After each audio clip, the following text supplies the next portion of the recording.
की शुरुआत होती है 3 दोस्तों से जिनका नाम डेविड, मैरी, रॉबर्ट है। वे तीनों अपने गांव के पुराने अस्पताल के बारे में बात कर रहे हैं जो 20 सालों से बंद पड़ा है और एक खंडहर में बदल गया। रॉबर्ट ने डेविड और मैरी को बताया कि लोगों का मानना है जो कोई भी उस अस्पताल में जाता है वो कभी लौटकर नहीं आता। डेविड हंसते हुए कहता है, यह सब अंधविश्वास है, मैं इन बातों को नहीं मानता। तभी मैरी कहती है, मेरे दादाजी ने उस अस्पताल के बारे में बताया है कि वह श्रापित है, लेकिन डेविड उनकी बातों को नहीं मानता और वह उस अस्पताल में जाने के लिए कहता है, लेकिन रॉबर्ट और मैरी वहां जाने से मना करते हैं। डेविड अकेला जाने को तैयार हो जाता है। रॉबर्ट और मैरी उसको वहां जाने से बार बार मना करते हैं, लेकिन वह उनकी बात नहीं मानता और वहां से चला जाता है। डेविड उसी रात 9 बजे अस्पताल के पास पहुंचता है। वहां का माहौल बहुत ही डरावना और दिल दहलाने वाला था, लेकिन डेविड बिना डरे अस्पताल के अंदर जाता है। वह जैसे ही अस्पताल का दरवाजा खोलता है, अचानक उड़ती हुई चमगादड़ उसकी तरफ आती है। डेविड के दिल की धड़कन तेज हो जाती है। किसी तरह वह अस्पताल के अंदर पहुंच जाता है। वह देखता है कि उसके चारों तरफ खून ही खून है और एक अजीब सी गंध आ रही है, जैसे मानो किसी की लाश सड़ रही हो।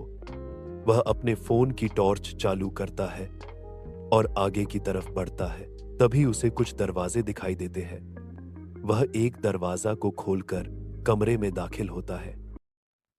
वहां का नजारा देखकर उसके होश उड़ जाते हैं।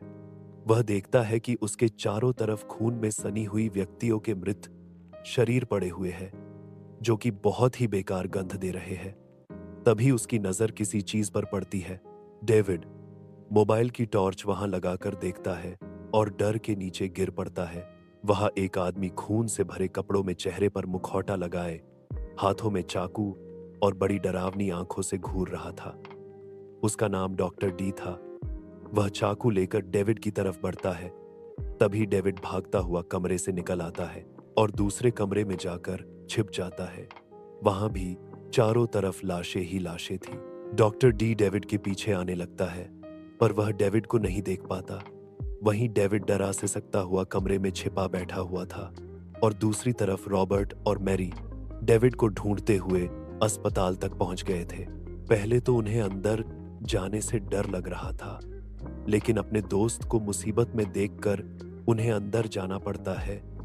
वे दोनों डरते हुए धीरे धीरे अंदर की ओर बढ़ते हैं और उस कमरे तक पहुंच जाते हैं जहां डेविड छिपा था। वे दोनों डेविड को देखते हैं और उसके पास जाते हैं। डेविड उनको सारी कहानी बताता है। अब वे तीनों वहां से बाहर निकलने का रास्ता ढूंढने लगते हैं। रॉबर्ट को एक दरवाजा दिखाई देता है जिसमें से बहुत तेज रोशनी आ रही थी। वे तीनों उस दरवाजे के पास जाने लगते हैं।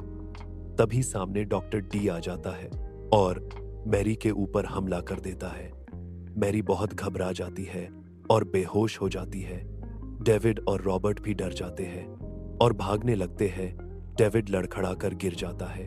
डॉक्टर डी जैसे ही डेविड पर हमला करने वाला होता है, डेविड अपने पास पड़ी कुल्हाड़ी से डॉक्टर डी पर तेजी से वार करता है।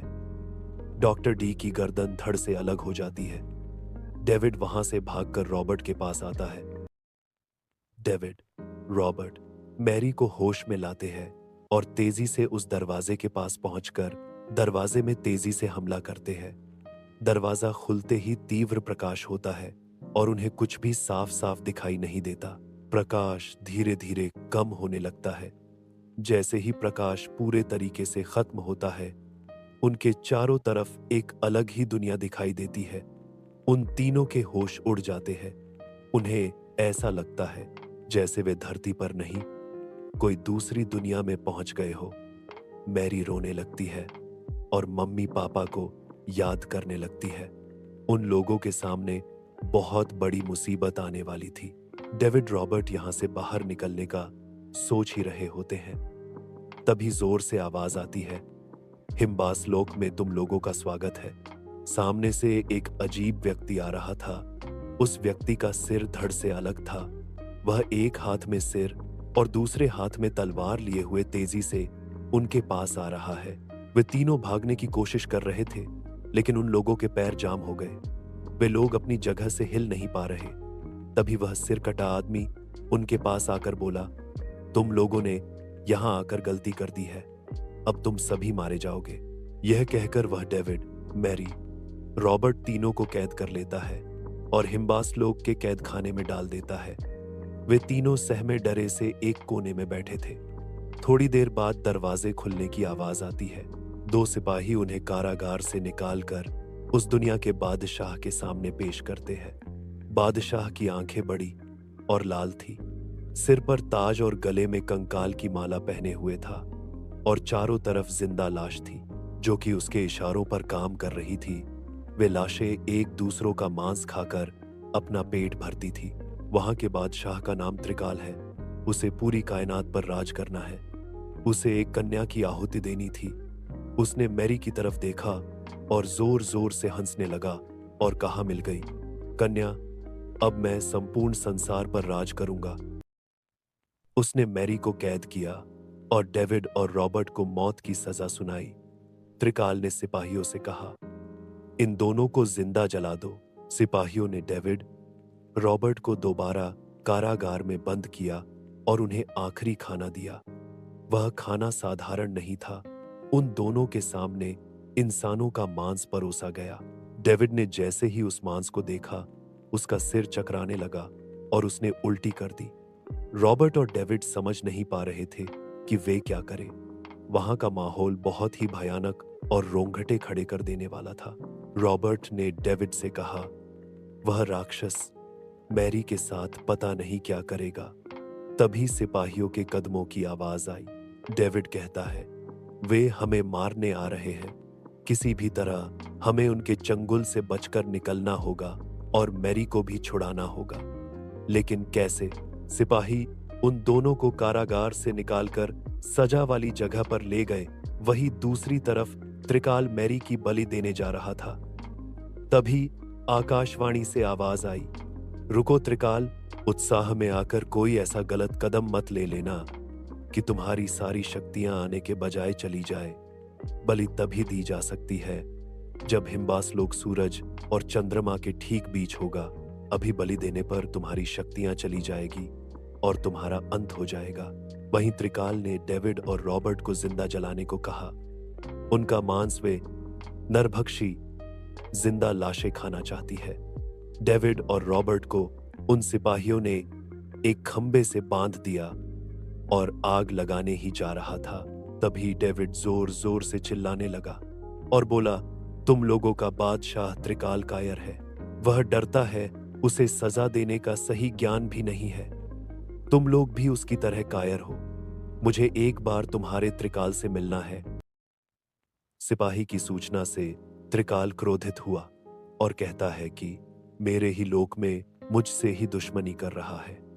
तभी डेविड कहता है, तुझे सजा देने का सही मतलब भी नहीं पता और तीनों लोक पर राज करने की बात करता है। तुझे पता नहीं, मरने वाले से उसकी आखिरी इच्छा पूछी जाती है, आखिरी भोजन कराया जाता है, लेकिन तूने तो भोजन के नाम पर तो कुछ और ही दिया था। त्रिकाल गुस्से से बोला, बोल मनुष्य, तेरी अंतिम इच्छा क्या है? त्रिकाल डेविड की चाल में फंसता ही जा रहा था। रॉबर्ट को समझ नहीं आ रहा था कि डेविड के मन में क्या चल रहा है। डेविड ने त्रिकाल को अपनी अंतिम इच्छा बताई, उसे उसी जगह पर मारे जहां उसकी दोस्त मैरी की बलि दी जाएगी। वह अपनी दोस्त को आखिरी बार देखना चाहता है और डेविड कहता है कि पहले मैरी की बलि देना, उसके बाद हमें जिंदा जला देना। त्रिकाल ने डेविड और रॉबर्ट की बात मान ली और उन दोनों को उसी जगह पर ले गया जहां मैरी थी। वे तीनों एक दूसरे से मिले। डेविड ने रॉबर्ट और मैरी को बताया कि मैंने सिपाहियों से सुना था कि बलि सिर्फ तभी दी जा सकती है जब हिम्बास लोक सूरज और चंद्रमा के बीच होगा। उससे पहले बलि दी तो त्रिकाल की शक्तियां और उसका अंत हो जाएगा। मैरी कहती है, मैंने भी सुना था जब आकाशवाणी हो रही थी। अब क्या करें? डेविड ने उन्हें आगे का प्लान बताया और कहा कि हमें किसी भी तरह बलि समय से पहले दिलानी होगी, जिससे त्रिकाल की काली शक्तियां चली जाएंगी और उसका अंत भी हो जाएगा। रॉबर्ट कहता है, डेविड तुम पागल हो गए हो। क्या हमें त्रिकाल को मारने के लिए मैरी की बलि देनी होगी? हमें मैरी को बचाना है ना कि उसकी आहुति से किसी का अंत करना है? कोई दूसरा रास्ता सोचो। डेविड कहता है, मेरी बात अभी खत्म नहीं हुई है। मेरा मतलब है बलि तो होगी, लेकिन मैरी की नहीं, किसी और की। मेरा प्लान यह है कि हमें किसी तरह त्रिकाल को यह बताना है कि बलि देने का समय आ गया है। मैरी ने कहा, लेकिन वह होगा कैसे? डेविड कहता है, हमें आकाशवाणी करानी होगी।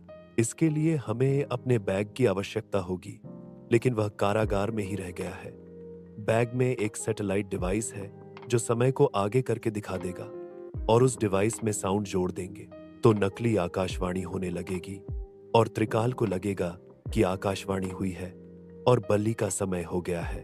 और जैसे ही वह मैरी की बलि देगा, मैं स्पीकर से तेज आवाज निकालूंगा जिससे उसे कुछ भी नहीं सुनाई देगा, और वह कुछ समय के लिए भ्रमित हो जाएगा, लेकिन वह गुस्से से हमला जरूर करेगा। तभी मैरी वहां से हट जाना, और मैं एक सिपाही को बेहोश करके तुम्हारी जगह लिटा दूंगा। त्रिकाल जब हमला करेगा तो तुम्हारी नहीं, उस सिपाही की बलि चढ़ जाएगी, और गलत बलि की वजह से त्रिकाल की सारी काली शक्तियां चली जाएगी। रॉबर्ट ने कहा, प्लान तो बढ़िया है, लेकिन जेल से बैग कौन लाएगा? मैरी ने कहा, मैं लाऊंगी। त्रिकाल ने मेरी इच्छा अभी पूरी नहीं की है। मैं उससे कहूंगी कि वह मुझे कारागार में एक बार जाने दे। मैरी ने त्रिकाल से कहा, त्रिकाल, मैं मरने वाली हूं, मेरी भी आखिरी इच्छा है। त्रिकाल भयानक स्वर में बोला, ए लड़की, तेरी क्या अंतिम इच्छा है? बोल जल्दी। मैरी ने कहा, कारागार में मेरा बैग पड़ा है, उसमें मेरे मम्मी पापा की तस्वीर है। मैं उन्हें मरने से पहले एक बार देखना चाहती हूं। त्रिकाल ने सिपाहियों को मैरी के साथ कारागार में जाने को कहा। मैरी ने कारागार पहुंचकर वही किया जो डेविड ने उससे कहा था। मैरी सिपाहियों के साथ वापस आ गई। कुछ ही देर में आकाशवाणी हुई, त्रिकाल, वह समय आ गया है। अब तुम इस कन्या की बलि दे सकते हो और तीनों लोकों पर राज कर सकते हो। समय व्यर्थ मत करो, तुम्हारे पास कुछ ही समय है। त्रिकाल जोर जोर से हंसने लगा। अब मैं तीनों लोकों पर राज करूंगा, पूरी कायनात पर राज करूंगा। मेरा कहर अंगारे बनकर बरसेगा। त्रिकाल मैरी के हाथ पैरों को बांधकर शिला पर लिटा देता है और अपनी तलवार से तेजी से हमला करने वाला ही होता है कि जोर जोर से आवाजें आने लगती है। सम सम सम सम सम सम। त्रिकाल भ्रमित हो जाता है। रॉबर्ट तुरंत बेहोश किए हुए सिपाही को सिला पर लिटा देता है और मैरी को सुरक्षित वहां से हटा देता है और त्रिकाल की आंखों में स्प्रे कर देता है। त्रिकाल की आंखों में जलन होती है, उसे कुछ दिखाई नहीं देता। वह तलवार से यहां वहां हमला करता है, लेकिन उसका निशाना नहीं लगता।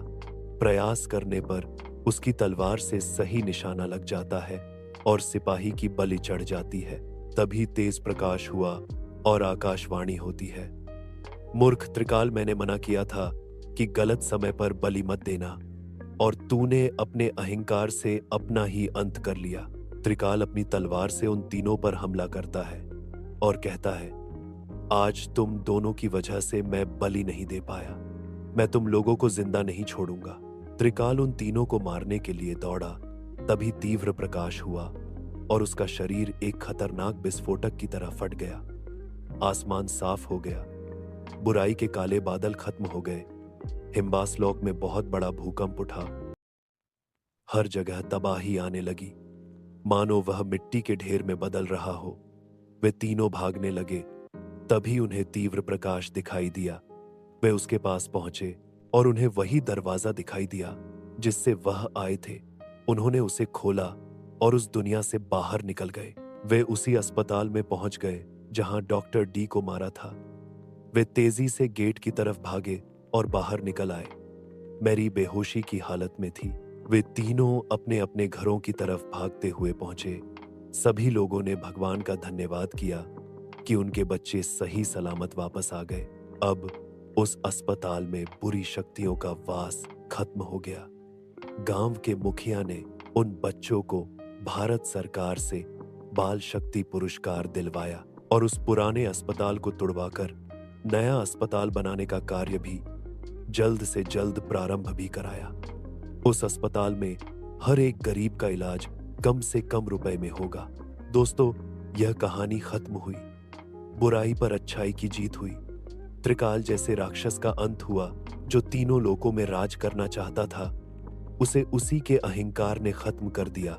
डॉक्टर डी, जो कि कई सालों से उस अस्पताल में कैद था, उसकी आत्मा को मुक्ति मिल गई। आज के लिए बस इतना ही। मिलते हैं अगली रोमांचक और हॉरर कहानी के साथ।